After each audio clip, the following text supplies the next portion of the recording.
Have you been considering building a golf simulator or even dreaming of having one? Well, for most of us, we don't have the space indoors to be able to do that. So in this video, I'm going to show you how you can set up a budget outdoor golf simulator and everything you'd ever need to be able to enjoy simulation golf at home. So the first thing we're going to talk about is the net. Now, I have gone through a series of nets over my time in my outdoor golf simulator setup, ranging from very small budget nets right up to a humongous cage net that was probably the most robust of them all. But eventually I found this net, and it is the Forb Pop-Up ProFlex Cage net. This comes in a handy wheeled case. It does weigh quite a bit, but I just bring it through into the back of my garden. So I tend to keep it at the front in the garage, but it's so easy to set up. Initial setup was a bit challenging, I will admit, when I first did it the first time, but as I got used to it with the poles and then lifting it out, it is heavy. As I said, it's quite a heavy net, but once you put it up a few times, you get used to it. I can get this set up within around 10 to 15 minutes. The net is a good size as well. It's 8 foot by 8 foot, so about 8 foot tall. You can actually splay out the sides of the net to give you a much wider width of the net. Gives you more peace of mind, should I say, on some of your shots. If you want any more information on this net, I'll put a link in the description to where you can actually buy it.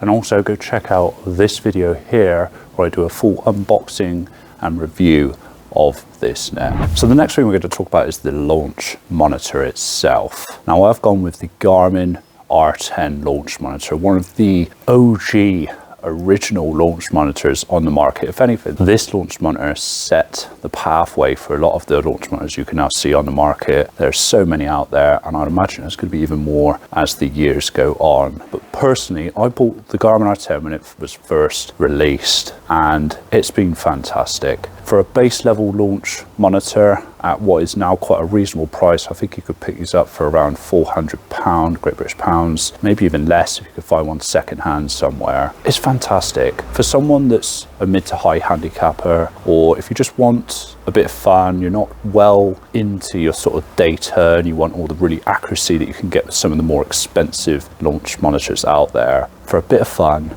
a bit of practice to give you some baseline ideas of distances and things like that, it is a fantastic unit. I have done a full review of this unit as well. You can go check out a video of this, or at least the most recent thoughts around it. I'll also pop a link where you can get it as well. Like I said, there is lots of other launch monitors out there. Another really good one that I quite like the look of is the ML2 Pro. That looks fantastic. But if I was to advance into anything else purely because of the fun side of it, and if I had a bottomless pit of cash, I'll be certainly looking towards the Garmin R50. That's just my personal preference, purely because of the home tee hero aspect. Being able to play up to 43,000 real life courses is fantastic. Yes, you've got other softwares you can use like GS Pro, which is, I think, the leading simulator software out there at the moment. But with that, you're going to need a gaming PC, gaming laptop, especially if you're doing an outside simulator. You're not going to bring a PC out, so you're going to need a laptop, and they are not that cheap. Plus, you need to upgrade them to ensure it's going to meet the standards of some of the newer courses that software is releasing. So for me, it is the Garmin R10. It's a great piece of kit. And like I said, if you're going to pay the £9–10 a month, for whatever it is, $10 a month for the Home Tee Hero simulator software, yes, it's not perfect. Yes, the graphics aren't that great, but it's allowing you just to play your local courses or any courses around the world and just have a bit of fun. But also, I will say, on the application front, Awesome Golf, I'm a massive advocate for that. I'm not affiliate at all or anything. I'm not trying to flog it to you, but I use Awesome Golf more for the data.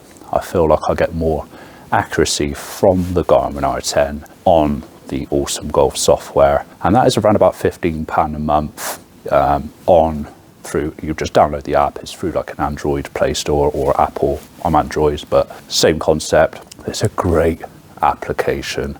You've got the simulator golf on there.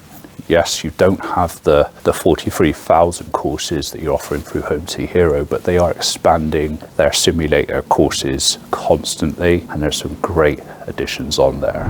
Okay, so the next component I want to talk about is the mat. Such a key important part of your setup. When I first set up my outdoor golf simulator, I didn't see it as that, and I ended up buying a second-hand range mat from someone off of Facebook or something like that, that was, let's just say, not very forgiving. It was rock solid, and I stored it outside, so it didn't really do it any good, and I'm pretty sure that has ended up having some, or causing some issues with my wrists and predominantly my elbow. My elbow's had some problems, but the mat is such a crucial part. And the mat that I've got now, thanks to Golfbase, is the Golfbase Nylon Insert Winter Tee mat. This has been an absolute game changer for me.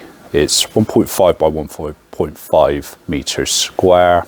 It's got such a dense nylon hitting turf on top, which you can insert a tee to, which I haven't used much, to be honest, because I tend to use like the rubber cone tee, so I could just pop that on top and use it, and then pick that back up and reuse them. So you can use real tees or cone tees or anything like that, but the feel of it underfoot, but more importantly under your strikes, is far more realistic. I'll pop a link in the description to where you can also get this mat from Golfbase, but it is such a key part, because if you don't want to end up knackering your wrists, your elbows, it is true, you will do that if you're not careful. But also, it's about the realism of the mat. So you want to try and mimic or replicate a fairway as much as possible, and a decent quality mat is something you're going to need to be able to do that. And this one, I strongly recommend. Go check out this link, where I've done a bit of an unboxing and review of this particular mat, if you're interested to know more. I hope you enjoyed this video. If you did, hit a like, follow, subscribe. Get down in the comments if you've got any questions on the setup or any of these components, and I'll be sure to get back to you. Happy golfing.